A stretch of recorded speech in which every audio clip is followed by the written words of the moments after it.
지난주에 말씀을 한번 또 정리를 한번 해보겠는데요. 세 가지를 나눴었죠.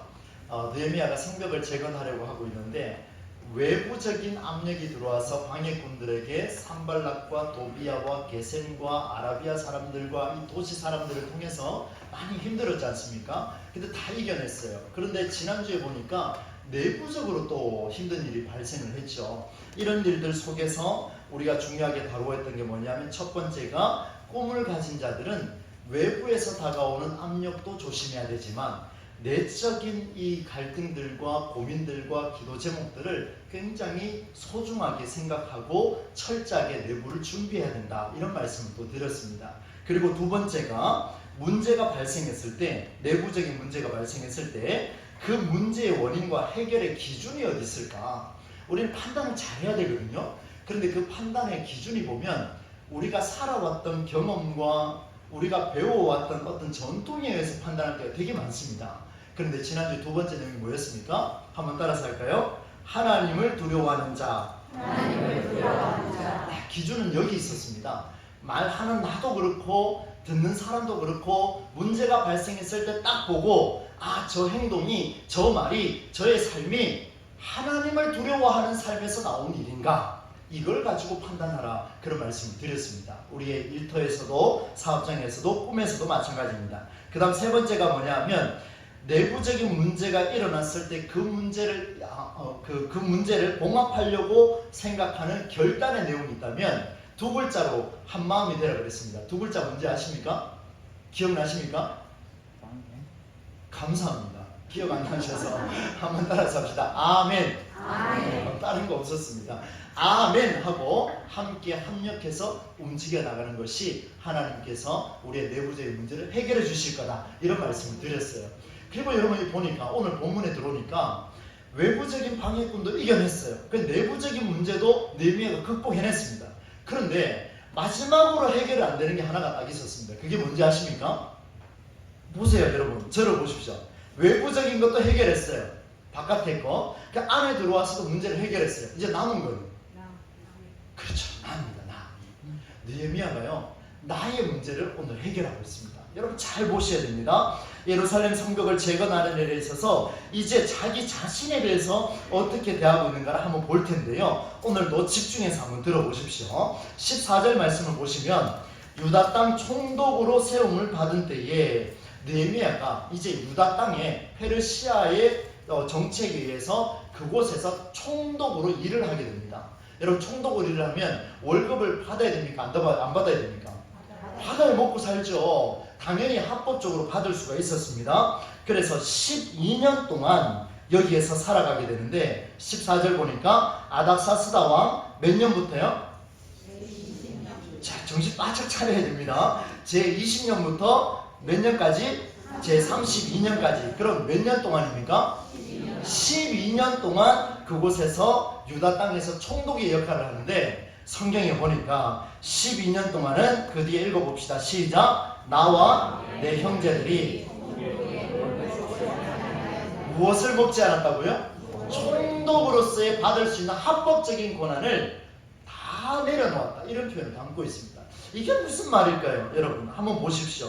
여러분 합법적으로 보장받을 수 있는 일인데 느헤미야는 그 땅에서 나온 것을 받지 않습니다. 여러분 자기 자신에게 굉장히 엄하고 철저한 모습이 여기 드러나고 있습니다. 여러분 내가 보장받을 수 있는 그 보장의 내용을 내가 포기한다는 이야기는 그냥 나올 수 있는 이야기가 아니죠. 자기 자신을 엄하게 대하고, 여러분 남을 대할 때는 부드럽게 대하지만 자기 자신한테는 어떻게 대해야 됩니까? 아주 엄격하게 하셔야 돼요. 여러분 큰 일을 하는 사람은요 자기 자신한테 굉장히 엄격해야 됩니다. 철저해야 됩니다. 그러나 남에게는 어떻게 해야 됩니까? 어떻게 하셔야 돼요? 온유하시고 또 관대하시고 또 그렇게 하셔야죠. 오늘 여기 계신 여러분은 저한테 대하실 때 온유함으로 대하시기를 바랍니다. 네, 항상 관대하게 대해주시기를 부탁드립니다. 여러분 무슨 말이냐면 자기 자신한테는 철저해야 돼요. 여러분 제가 목회를 감당하면서 제 자신은 참 이렇게 여러 가지, 여러분 자기 자신에게 철저하려고 하면요 굉장히 외롭습니다. 사실 외롭습니다. 인간적으로 굉장히 외롭습니다. 왜 그렇습니까? 알아주질 않거든요. 근데 자기 자신에게 철저하려고 하면 집중을 해야 되는데 하나님 앞에 집중을 하며 그렇게 살아가는 그 방법의 원리와 방법들을 나열해놓고 지키지 않으면 어떤 일이 벌어지겠습니까? 스스로 무너질 수밖에 없습니다. 느헤미야가 이것을 알았어요. 그런데 여러분 보세요. 느헤미야가 이것을 보게 된 이유가 있었습니다. 15절 같이 한번 읽어보겠습니다. 시작. 나보다 먼저 있었던 총독들은 양식과 포도주와 또 은 40세겔을 그들에게서 빼앗았고 또한 그들의 종자들도 백성을 압제하였으나 나는 하나님을 경외함으로 이같이 행하지 아니하고. 여러분 오늘 이 15절 말씀이요 우리의 눈에 딱 이렇게 활짝 열렸으면 좋겠습니다. 저는 말씀을 준비하면서 이 본문 말씀이 15절이 우리에게 활짝 열려지기를 주의 성령께서 도와주시옵소서 이런 마음으로 가져왔는데 여러분 한번 보세요. 느헤미야보다 먼저 있었던 총독들이 있었습니다.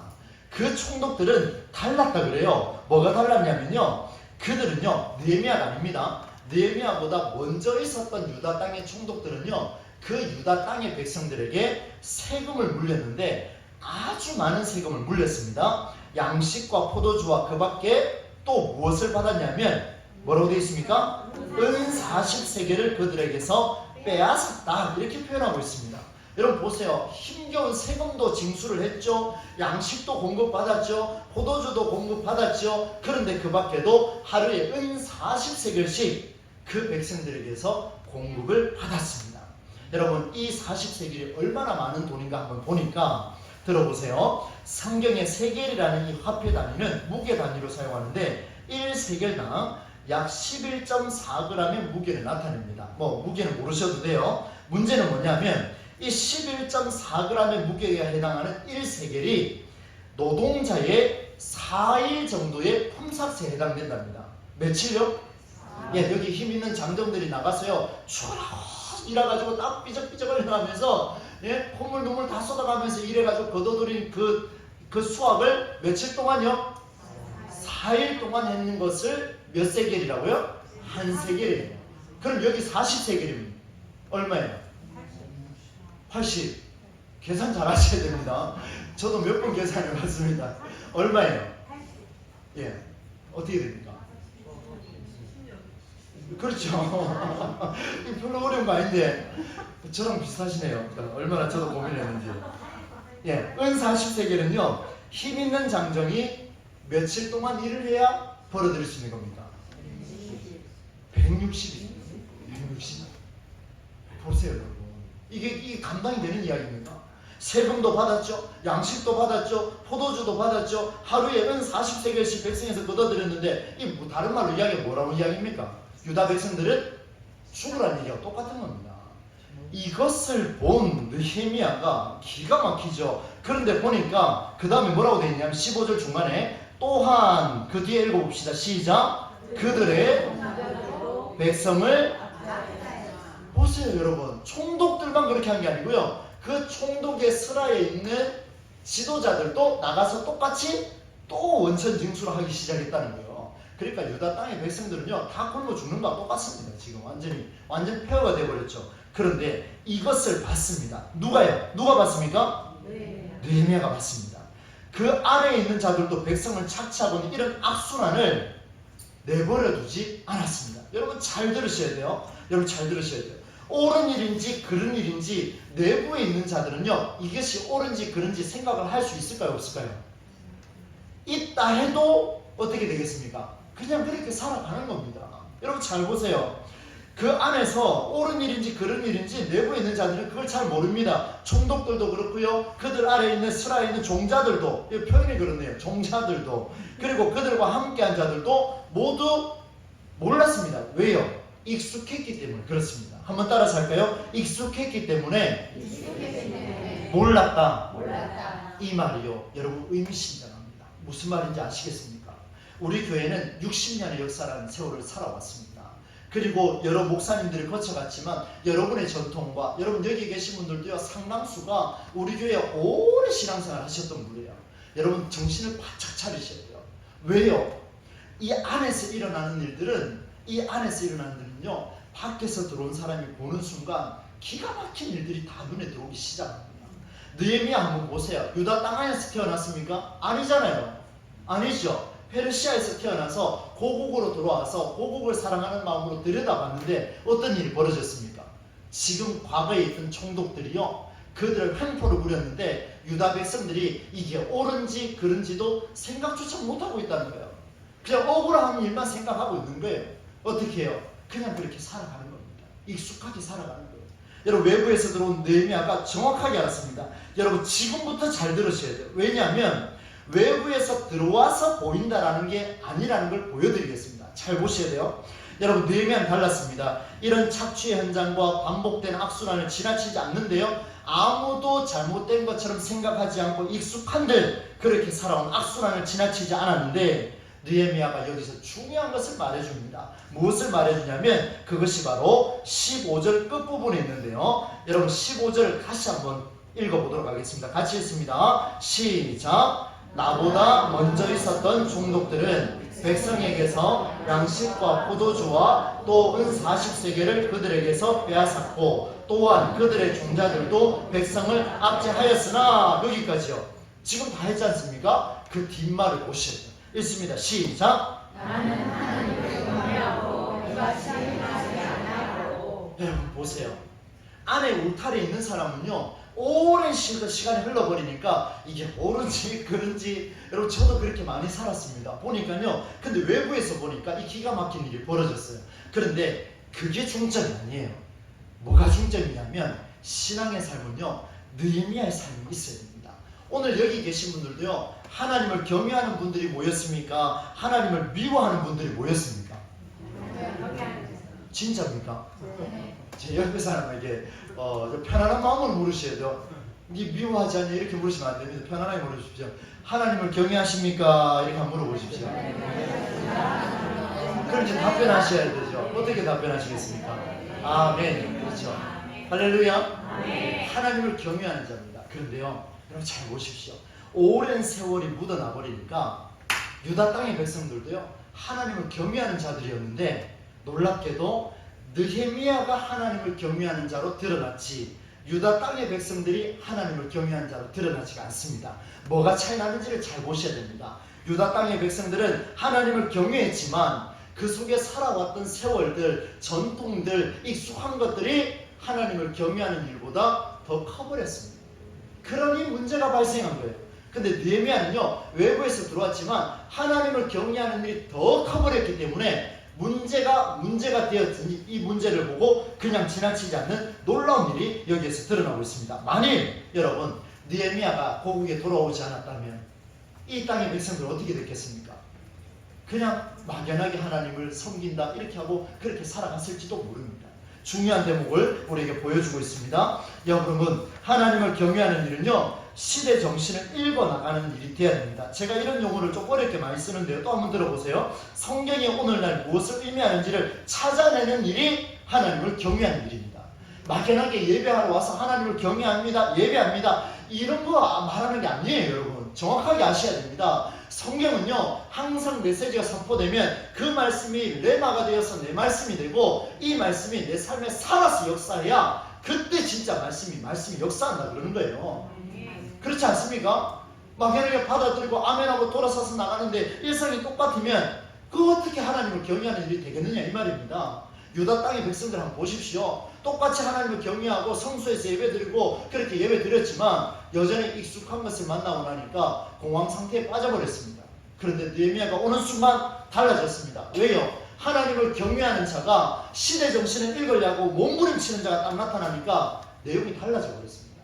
어느 정도까지 달라지는지를 한번 보도록 하겠습니다. 여러분 16절, 17절, 18절 내용이 깁니다만 같이 한번 읽어보겠습니다. 시작. 도리어 이 성벽 공사에 힘을 다하며 땅을 사지 아니하였고 내 모든 종자들도 모여서 일을 하였으며 또 내 상에는 유다 사람들과 민장들 150명이 있고 그 외에도 우리 주위에 있는 이방 족속들 중에서 우리에게 나온 자들이 있었는데 매일 나를 위하여 소 1마리와 6마리를 준비하며 닭도 많이 준비하고 열흘에 한 번씩은 각종 포도주를 갖추었나니 비록 이같이 하였을지라도 내가 총독의 녹을 요구하지 아니하였음은 이 백성의 구역이 중함이었더라. 여러분 보세요.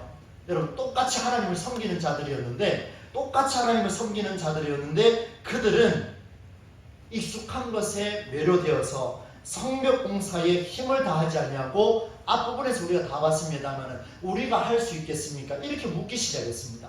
그러나 느헤미야는 달랐습니다. 하나님을 경외하는 일은 하나님의 말씀을 살아내려고 몸부림치는 자였기 때문에 오늘 본문에 보니까 이렇게 기록합니다. 15절 끝에 나는 하나님을 경외함으로 그 다음 뭐라고 되어 있습니까? 이같이 행하지 아니하고 똑같은 총독들하고 그렇게 살지 않겠다는 거예요. 욕을 먹을지라도 나는 그렇게 살지 않겠노라. 여러분 오늘 우리 교회에 우리 동부제일교회 성도님들, 특별히 우리 장로님들, 권사님들, 집사님들, 여러분들이 속해 있는 공동체 속에서 우리 교회 안에서 여호와를 경외하는 자들로 살아내려고 몸부림치는 자들이 곳곳에서 그냥 폭포수처럼 일어났으면 좋겠습니다. 아멘. 일어나기를 주의를 축원합니다. 그럼 놀이공원 가면 두더지 막 올라오지 않습니까? 안 때릴 겁니다. 막 올라오십시오. 그냥 무지하게 올라오셔야 돼요. 비유가 좀 그래서 좀 죄송합니다만은 저는 그런 생각이 듭니다. 마음에 들고 말씀의 은혜가 되면 무조건 일어나야 됩니다. 그래야죠. 안 그렇습니까? 일어나야죠. 저는 어른들도 마찬가지라고 생각합니다. 일어나셔야 돼요. 여러분 보세요. 느헤미야가 일어났는데 어떻게 일어나냐면 이같이 행하지 아니하고 도리어 이 성벽 공사에 힘을 다하며 이렇게 이야기하고 있습니다.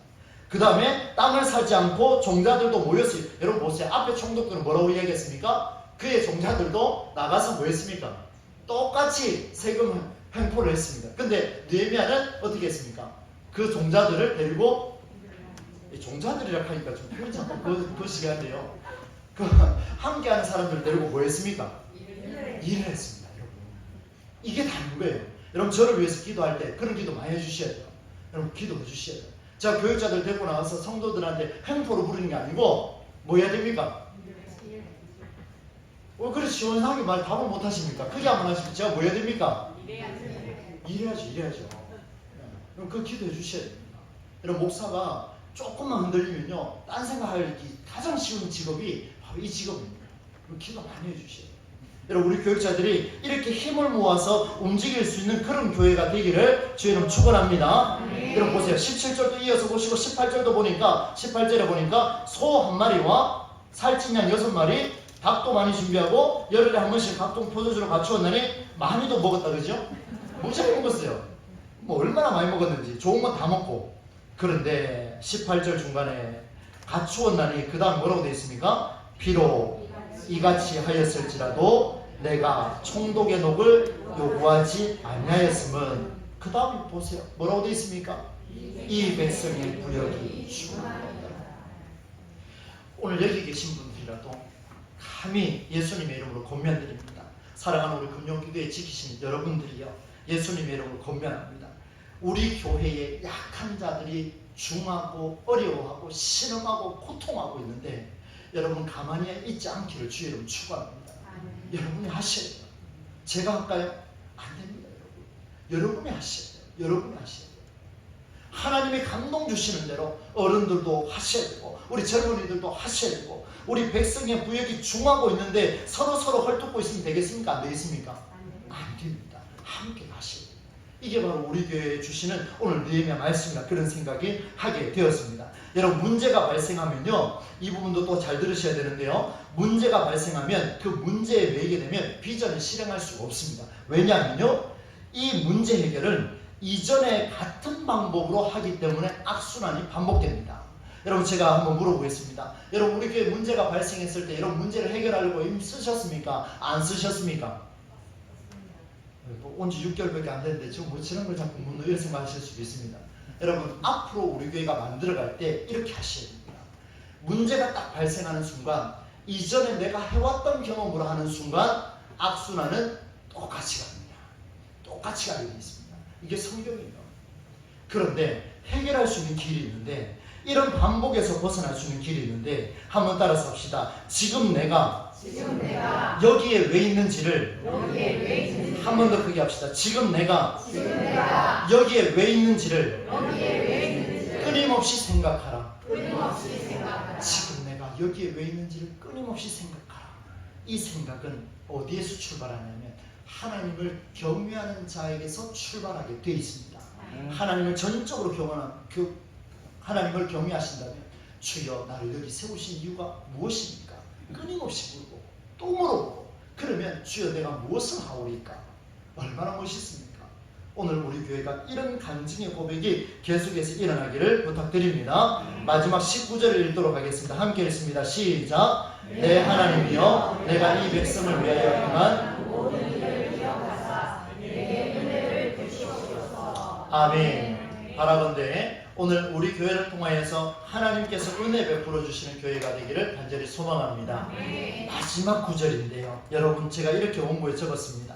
여호와 하나님을 경외하기를 힘쓰는 자는 반드시 이 백성을 위하여 일하게 되어 있다. 잘 썼죠? 감독이 별로 없으신 것 같아요. 다음에 더 잘 써야 될 것 같아요. 한번 따라서 합시다. 기왕이 하는 거. 여호와 하나님을 경외하기를 힘쓰는 자는 반드시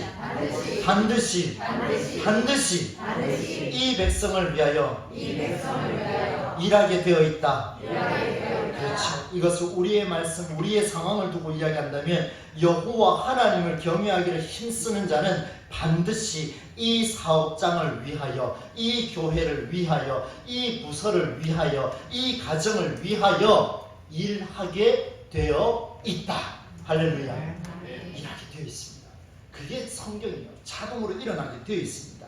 하나님의 눈에 비친 백성을 위해서 일한다라는 사실, 여러분 단순히 백성을 위해 일하는 것이 아닙니다. 여러분 문제가 발생하고 여러 가지 상황이 주어지면 오늘도 이 문제를 해결해야지, 우리 목사님이 붙들어 주셔야지. 맞습니다. 저도 여기에서 자유로울 수 없는 것이, 저도 사람을 보고 일하기 시작하면 문제를 해결하는 데만 집중할 겁니다. 근데 오늘 새롭게 알았습니다.